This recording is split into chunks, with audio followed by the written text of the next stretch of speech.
वनवेदा का गायनेक्टिव सिरप जो है वो सारे गायनेकोलॉजिकल डिसऑर्डर्स है उस पे काम करता है।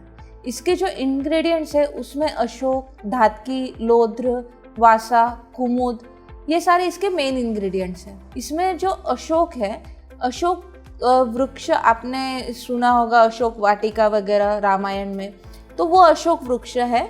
तो उसका जो मेन काम जो है वो फीमेल बॉडी पे करता है।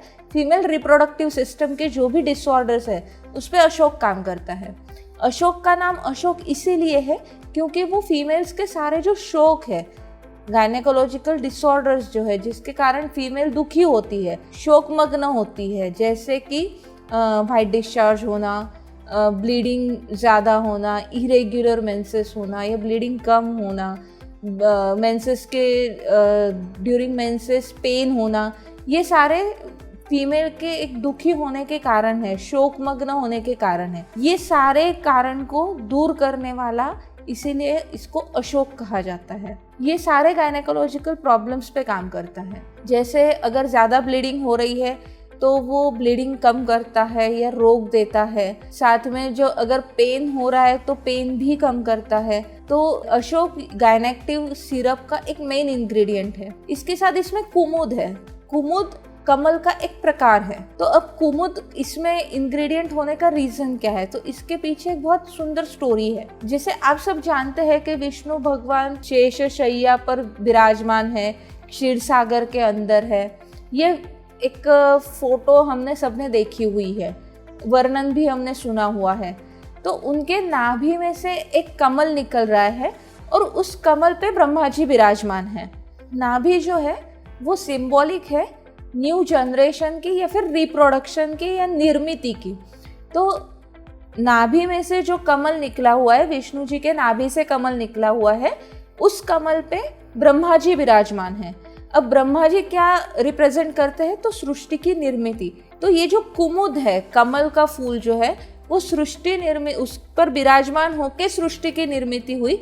मतलब एक रेफरेंस ये लिया जाता है कि मतलब कमल का फूल कहीं ना कहीं रिप्रोडक्शन में, नई निर्मिति करने में हेल्पफुल होगा। तो जो भी गायनेकोलॉजिकल डिसऑर्डर्स या इनफर्टिलिटी होती है, जहाँ पे वंध्यत्व की प्रॉब्लम होती है, उससे रिलेटेड जो भी मेडिसिन होती है उसमें जनरली कमल के कोई ना कोई प्रकार, जैसे नीलकमल है, कमल है या कुमुद है, उनका समावेश होता है। तो इसी वजह से गायनेक्टिव सिरप में भी कमल का समावेश किया गया है। उसके साथ में वासा है। वासा जो है वो पित्त का शमन करता है। साथ में रक्तरोधी है, मतलब रक्तरोधी उसका नाम भी है एक।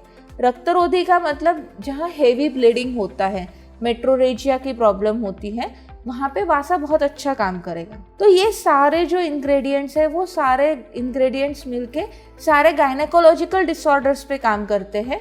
इसीलिए गायनेक्टिव सिरप जो है वो गायनेकोलॉजिकल डिसऑर्डर्स पे बहुत बढ़िया काम करता है। तो ऐसे पेशेंट्स जिनको मेट्रोरेजिया है, मेनोरेजिया है, इनफर्टिलिटी की प्रॉब्लम है, किसी को पीसीओडी की प्रॉब्लम है, ऐसे सारे गायनेकोलॉजिकल प्रॉब्लम्स में हम गायनेक्टिव सिरप दे सकते हैं। ये जो सिरप है ये बल्य भी है। बल्य इन द सेंस जो रिप्रोडक्टिव सिस्टम है उसको बल देता है।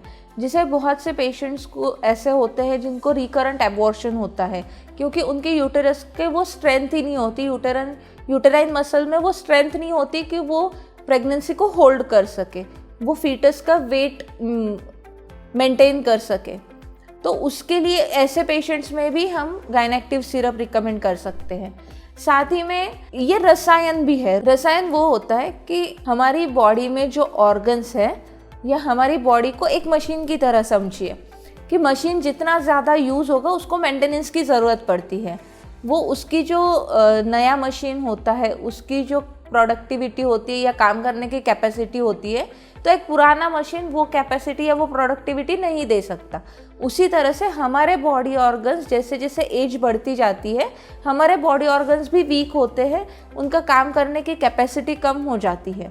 तो रसायन एक ऐसा वनस्पति या ऐसी मेडिसिन होती है जो हमारे ऑर्गन्स की एज को कम करता है, उनकी कैपेसिटी को वापस रिजुविनेट करता है, वापस बढ़ाता है। तो गायनेक्टिव सिरप जो है वो ऐसे ही रिजुविनेशन का काम भी करता है, स्पेशली रिप्रोडक्टिव सिस्टम का, जिससे आपके रिप्रोडक्टिव सिस्टम को स्ट्रेंथ भी मिलता है और जो गायनेकोलॉजिकल डिसऑर्डर्स है उसमें भी आपको रिकवरी मिलती है। तो ऐसे सारे पेशेंट्स में हम गायनेक्टिव सिरप दे सकते हैं।